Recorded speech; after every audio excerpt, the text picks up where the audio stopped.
What happens when the brightest jewel of the cosmos shatters? The answer isn't in the fall, it's in what rises from the dust. For centuries, the Galactic Empire stood tall, a structure of impossible elegance, bound by laws etched in starlight and enforced by fleets that darkened suns. It was a civilization of art, of knowledge, of order, but like all things stretched too far and too high, it collapsed under the weight of its own perfection. The core systems were the first to break. Economies once relying on automated production lines sputtered when central command vanished.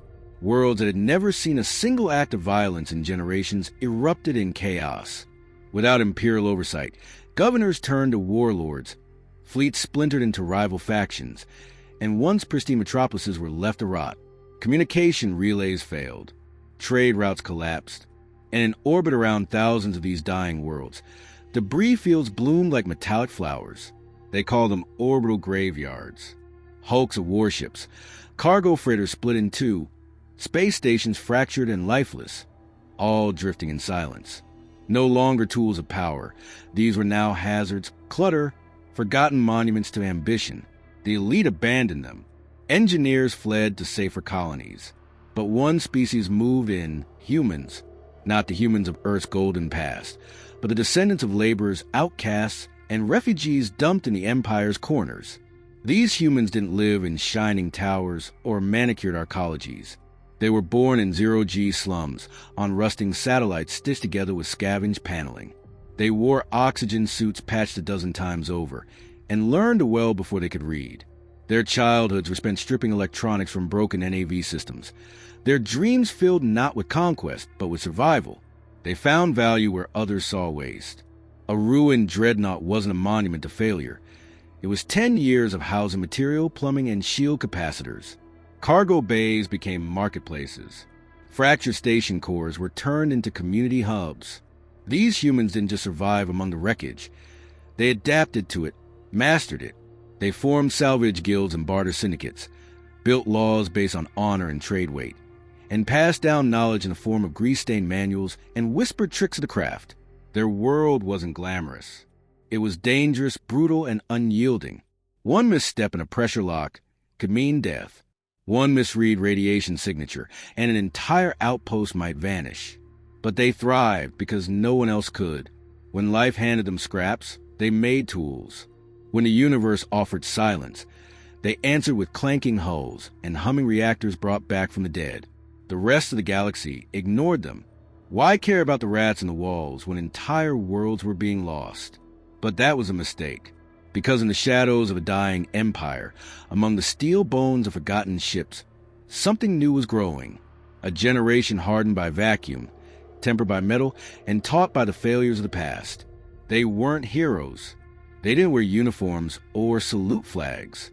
But they understood systems, gravity, pressure, circuitry, and they had no illusions about salvation from above. Every piece of their world was reclaimed, reassembled, repurposed. The outer colonies might have mocked them, but when their own system started to fail, they turned to these junkyard dwellers for help. Not all requests came peacefully. Some came in the form of war bands, armed with imperial weapons, demanding tribute or stripping whole settlements for spare parts. But even then, the humans adapted. They watched, they learned, they reverse-engineered. They turned old hulls into traps, redirected reactor surges into weapons, and built defenses that looked like rubble, because they were. The galaxy didn't fall all at once. It cracked slowly, piece by piece. And in every crack, humans found opportunity. No longer tied to any homeworld, they became something else entirely. Not nomads, not pirates, but builders of a new kind. Builders without blueprints, without doctrine, but with fire in their veins and knowledge written in scars. They had no emperor, no manifesto, no single leader, but they shared one unspoken truth, that from the wreckage of greatness, they would forge something better, not cleaner or prettier, but stronger, held together not by tradition or ideology, but by grit, creativity, and a refusal to die quietly. In the ashes of an empire, surrounded by rust and ruin, humanity wasn't waiting for rescue. They were already building their future, one salvage panel at a time. Each morning began the same way. metal boots clanging against old alloy walkways, suits being checked and rechecked for leaks, and oxygen filters being primed from salvage compressors. Children learned how to trace power conduits before they could solve math problems. Survival was routine. Entire settlements existed suspended in orbit, tethered together by magnetic clamps and hope. These were not temporary camps. They were homes, built piece by piece from debris deemed useless by the rest of the galaxy. The scavenger guilds ruled these orbits. They weren't governments in the traditional sense, but no one dared cross them. Every cluster had its own code, some etched in binary on old circuit boards, others scrawled on patchwork walls. Loyalty wasn't given. It was earned with sweat, skill, and scars. Reputation meant more than bloodlines. The best welders, riggers, and hull patchers were treated like royalty, not because of wealth, but because they kept everyone breathing. Innovation wasn't a luxury. It was the only option. There were no supply chains. If you needed a part, you built it, borrowed it, or repurposed something else. Coolant systems became water filters. Obsolete flight computers were reprogrammed into environmental monitors. Children learned to code by gutting abandoned droids. Elders passed down hybrid languages, a mix of older dialects and engineering shorthand. They didn't call themselves engineers or technicians. They were fixers, splicers, and sparkers. A sparker knew how to jumpstart a frozen core with nothing more than a copper rod and instinct. A fixer could keep a hull sealed with 3 kinds of foam and a prayer. They didn't trust AI anymore. Too many systems had gone rogue when the Empire fell. Instead, they trusted hands, callous, scarred human hands. Even recreation was mechanical. Fights were settled with drone duels. Scrapball, played in low gravity using magnetic boots and steel plates, was more than a game. It was training. The young learned teamwork. The old watched to spot talent. Trophies weren't medals but functional machines. A power cell won in a tournament could power a habitat for weeks. But whispers spread through the networks. A few salvagers intercepted coded transmissions, Imperial beacons activating on long-dead frequencies. Freighters had vanished along ancient trade routes. Patrol ships, long silent, had started to flicker on scanners again. There were rumors of a warlord gathering strength in the outer void, hoarding Imperial tech and raising fleets from the remnants. Others dismissed it. They'd heard it all before, but some knew better. They'd seen the signs: too many missing ships, too many unexplained energy spikes in dead zones. Then came the raid. It was swift, brutal, and without reason. A well-armed strike force dropped from hyperspace without warning. Their ships bore no insignia, just a gleam of refurbished Imperial plating. They didn't demand surrender. They didn't negotiate. They stripped a station bare, taking fusion cores, power relays, even oxygen tanks. A dozen died in the vacuum. 20 more vanished, likely taken for labor or worse. It wasn't the first attack the scavengers had ever faced, but it was the first time the threat felt organized. This wasn't a pirate crew looking for loot. It was a message. The galaxy hadn't forgotten them. It just remembered they were still useful. But humanity didn't beg. They responded. The fixers gathered. The sparkers ran tests. Guild leaders formed a council, temporary, volatile, but united. They pooled resources, scavenged weapons from old defense satellites, and cracked the codes an abandoned Imperial freighter drifting nearby. It was barely functional. Its core unstable, its thrusters misaligned, but it was enough. They didn't aim to win a war. They aimed to survive a battle. The salvagers turned the broken freighter into a blockade runner. It didn't look like much, a patchwork of rust and wire, but inside, it was death waiting to be triggered. They reinforced the hull, with layered plating torn from an ancient cruiser. Weapons were makeshift railguns, rigged from magnetic launch coils. Guidance systems were half manual. No one expected it to last more than a single fight, but it didn't need to. When the raiders returned, expecting another easy victory, they met something else entirely. The blockade runner did maneuver like a military vessel. It spun, jerked, and darted erratically, almost suicidally. Its pilots weren't trained cadets. They were scavengers who knew how ships broke apart, and how to make that happen faster. They aimed not for the enemy's weapons or engines, but for their weakest seams. They tore through hull joints. They targeted coolant lines.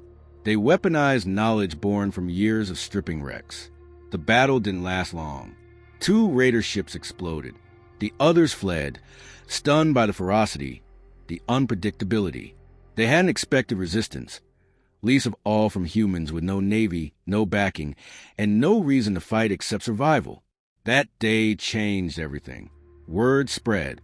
Scavengers who'd once worked alone began to link up. Independent outposts shared maps, surplus parts, and encrypted comms. What started as isolated defiance began to look like coordination. No one declared war. No one claimed a throne. But something fundamental had shifted. The galaxy didn't know it yet, but the salvage-born were no longer just cleaning up the past.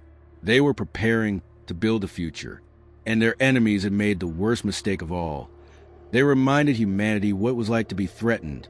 The outer systems began to take notice. At first, it was disbelief. How could the junkyard rats, the orbital ghosts, the people who lived off scrap and fumes, stand against trained fleets? But disbelief turned to curiosity, and curiosity to concern.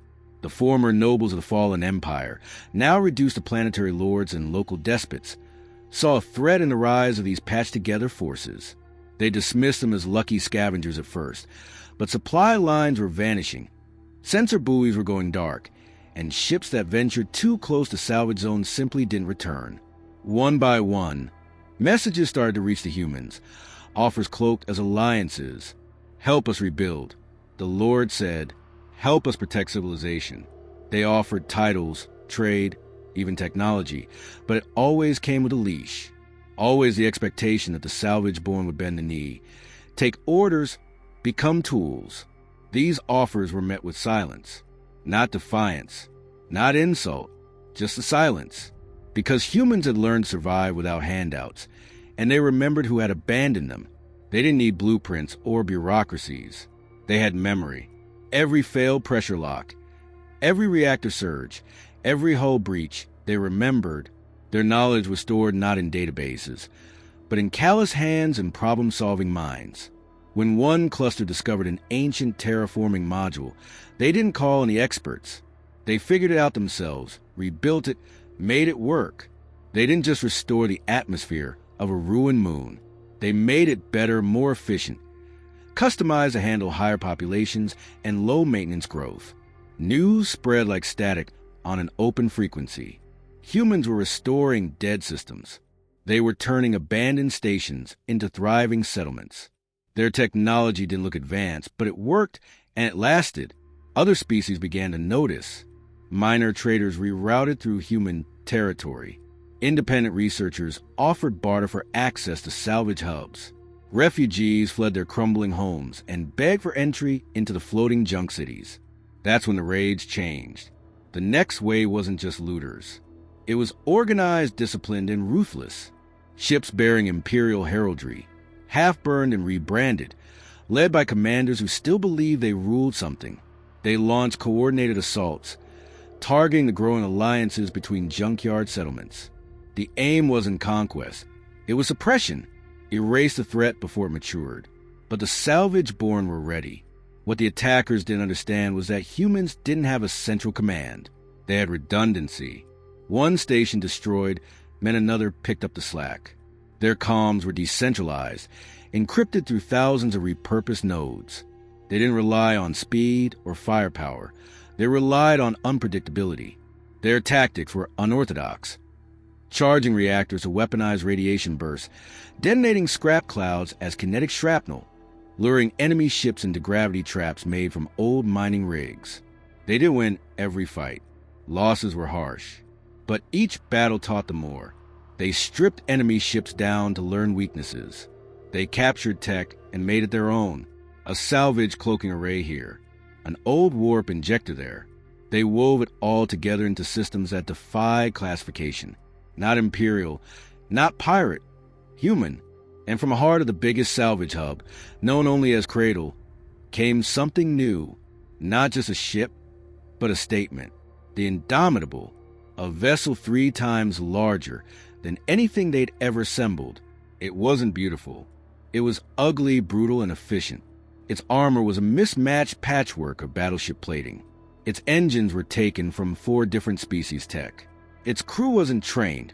They were raised inside it, building it as they grew. The Indomitable didn't ask permission to exist. It simply launched. Its first mission was a relief run, breaking through a blockade to deliver oxygen and food to a stranded colony. But it didn't just deliver supplies. It dismantled the enemy line using tactics no one anticipated. Rotating shield dispersal, spiked thrust reversals, cloaked decoy drones, all cobbled together from the wreckage of 100 failed systems and turned into something new. The message was clear. The salvage-born weren't a nuisance. They were a force, and they were done playing small. The cradle itself became a hub of diplomacy, not with elites or warlords, but with the forgotten. Fringe worlds, abandoned colonies, outcast species, they all sent envoys, not in suits of gold, but in work gear and hand-patched robes, not to rule or command, but to collaborate. The humans didn't want thrones. They wanted tools. They wanted trade routes that worked, reactors that didn't overload, food that didn't rot in transport, and they were willing to share. So began the Council of Grit, a loose collective formed not from power, but from practical need. There were no speeches, no ceremonial openings, just engineers, techs, thinkers, survivors, hammering out deals over workbenches and crack screens. The galaxy hadn't seen this kind of alliance before. It wasn't clean. It wasn't idealistic, but it was working. What once was a scattering of orbital drifters had become a network. What once was dismissed as junk had become the foundation of something unshakable. And all of it, every ship, every system, every new alliance, was held together by one common thread: humanity's refusal to quit. The tide had turned, but the salvage-born knew better than to relax. The galaxy didn't offer peace without a price. As human influence expanded, so did the attention of the remnants, the fractured warlords, the ideological purists, and the lingering zealots of the fallen empire. Some still clung to the idea of a pure galactic order, unmarred by chaos and cobbled-together machines. To them, humanity's rise wasn't inspiring. It was offensive, a mockery of their legacy. So came the ultimatum, a broadcast echoed across ancient channels, a voice draped in synthesized calm, claiming to speak for the sovereign continuum, a coalition of surviving imperial factions. The message was simple: stand down, surrender all strategic salvage zones, and submit to re-civilization under imperial terms. In exchange, they would be integrated into the new order. But the salvage-born didn't respond with words. They sent data. Not threats, not propaganda. Proof. Coordinates of newly restored worlds. Atmospheric readouts. Agricultural output. Shipping efficiency. Trade statistics. All showing what they had built. All functioning better than anything the Imperial remnants had patched together since their fall. The Continuum responded with fire. A campaign of coordinated strikes swept through the rim, targeting critical way stations and relay nodes. For days, the silence in those regions was suffocating. Settlements went dark. Ships vanished. Guild leaders were hunted. The cradle braced for assault. But humanity didn't panic. They executed Protocol Ember, a plan years in the making, hidden beneath layers of contingency. Entire stations went mobile. Settlements disengaged from anchors, folded into tight formations, and vanished into low-gravity corridors mapped only by the salvage-born. What looked like destruction to the outside world was actually a maneuver, pulling back not in retreat, but in regrouping. When the Continuum's fleet arrived at what they thought was a cradle, they found only a hollow shell rig with decoys, heat bombs, and viral traps. What followed wasn't a war in the traditional sense. There were no grand battlefields. Instead, the salvage-born waged a campaign of asymmetry, striking where they weren't expected, using tactics no military doctrine could anticipate. They cracked navigation systems using frequency interference from obsolete beacons. They turned derelict hulks into gravity mines. Entire enemy vessels disappeared into ambush zones that looked like random debris fields. And yet, in the heart of it all, they kept building. The Indomitable was no longer alone. Sister ships followed, each one a marvel of innovation, not standardization. One used a living biocore grown from a symbiotic moss discovered in a decompressed lab. Another rotated on an off-axis stabilizer that allowed micro-warp skips mid-flight. They weren't just offenses. They were proof that humanity wasn't rising by accident. They were evolving by necessity. But this wasn't about pride. It wasn't even about revenge. The salvage-born had no illusions of justice. They'd long stopped expecting fairness from the stars. This was about control over their own futures, their own systems, their own survival. They didn't want to conquer. They wanted to ensure that no one could threaten them again. So they made it law. No central authority, no single ruler. Every cluster retained its autonomy, bound together only by shared access to resources, comms, and defense protocols. If one node fell, others could act. If one leader failed, others rose. The system was decentralized, chaotic, and brilliant. The more it was attacked, the stronger it became. The continuum, drained by internal dissent and external embarrassment, fractured further. Some factions broke off and sued for peace. Others tried to disappear. One group even requested to join the salvage-born network, not as rulers, but as equals.